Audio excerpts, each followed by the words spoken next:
ದಿವ್ಯವಾಣಿ ದಿವ್ಯವಾಣಿ ದಿವ್ಯವಾಣಿ ದಿವ್ಯವಾಣಿ.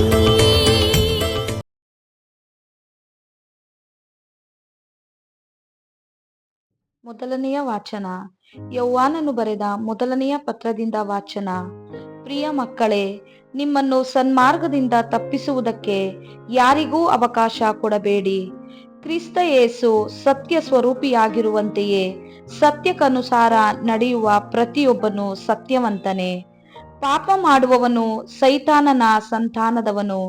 ಸೈತಾನನನ್ನು ಆದಿಯಿಂದಲೂ ಪಾಪ ಮಾಡಿದವನೇ. ಅವನ ದುಷ್ಕೃತ್ಯಗಳನ್ನು ವಿನಾಶಗೊಳಿಸಲೆಂದೇ ದೇವರ ಪುತ್ರ ಕಾಣಿಸಿಕೊಂಡದ್ದು. ದೇವರಿಂದ ಜನಿಸಿದ ಯಾವನು ಪಾಪ ಮಾಡನು. ದೇವರ ಜೀವದ ಕುಡಿ ಅವನಲ್ಲಿರುವುದು. ಅವನು ಪಾಪದಲ್ಲಿ ಜೀವಿಸನು, ಏಕೆಂದರೆ ಅವನನ್ನು ದೇವರಿಂದ ಜನಿಸಿದವನು.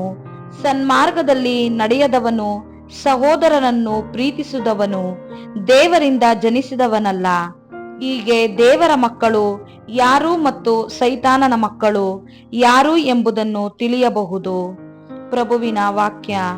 ದೇವರಿಗೆ ಕೃತಜ್ಞತೆ ಸಲ್ಲಲಿ. ಕೀರ್ತನೆ. ಶ್ಲೋಕ. ಕಂಡು ಬಂದಿತು ಜಗದ ಎಲ್ಲೆ ಎಲ್ಲೆಗೆ ನಮ್ಮ ದೇವ ಸಾಧಿಸಿದ ಜಯಗಳಿಗೆ. ಆಡಿರಿ ಪ್ರಭುವಿಗೆ ಹೊಸ ಗೀತೆಯೊಂದನ್ನು. ಎಸಗಿಯನಾಥನು ಪವಾಡ ಕಾರ್ಯಗಳನ್ನು, ಗಳಿಸಿತನಾಥ ಕೈ ಮಹತ್ವಪೂರ್ಣ ಗೆಲುವನ್ನು. ಶ್ಲೋಕ. ಕಂಡು ಬಂದಿತು ಜಗದ ಎಲ್ಲೆ ಎಲ್ಲೆಗೆ ನಮ್ಮ ದೇವ ಸಾಧಿಸಿದ ಜಯಗಳಿಗೆ. ಗರ್ಜಿಸಲಿ ಸಮುದ್ರವು ಅದರಲ್ಲಿರುವುದೆಲ್ಲವೂ, ಕೀರ್ತಿಸಲಿ ಜಗವು ಅದರೊಳು ವಾಸಿಸುವ ಜನರೆಲ್ಲರೂ. ಚಪ್ಪಾಳೆ ಹೊಡೆಯಲಿ ನದಿಗಳು, ತಟ್ಟಾಡಲಿ ಬೆಟ್ಟ ಗುಟ್ಟಗಳು. ಶ್ಲೋಕ. ಕಂಡು ಬಂದಿತು ಜಗದ ಎಲ್ಲೆ ಎಲ್ಲೆಗೆ ನಮ್ಮ ದೇವ ಸಾಧಿಸಿದ ಜಯಗಳಿಗೆ. ಏಕೆನೆ ಬರುವನಾಥ ಇಹಲೋಕಕ್ಕೆ ನ್ಯಾಯ ತೀರಿಸಲು, ಜಗಕ್ಕೂ ಜನತೆಗೂ ನ್ಯಾಯ ನೀತಿಗನುಸಾರ ತೀರ್ಪು ಕೊಡಲು. ಶ್ಲೋಕ.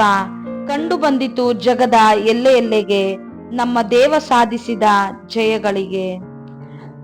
ಘೋಷಣೆ. Alleluia, alleluia. ಆ ದಿವ್ಯವಾಣಿ ಮನುಷ್ಯ ಆದರೂ ಮನುಷ್ಯರಾಗಿ ನಮ್ಮೊಡನೆ ವಾಸ ಮಾಡಿದರು. ಕೆಲವರಾದರೂ ಅವರನ್ನು ಬರಮಾಡಿಕೊಂಡರು. ಅಂಥವರಿಗೆ ದೇವರ ಮಕ್ಕಳಾಗುವ ಹಕ್ಕನ್ನು ಅವರು ಕೊಟ್ಟನು. ಅಲ್ಲೇಲೂಯ. ಯೌವಾನನು ಬರೆದ ಪವಿತ್ರ ಶುಭ ಸಂದೇಶದಿಂದ ವಾಚನ.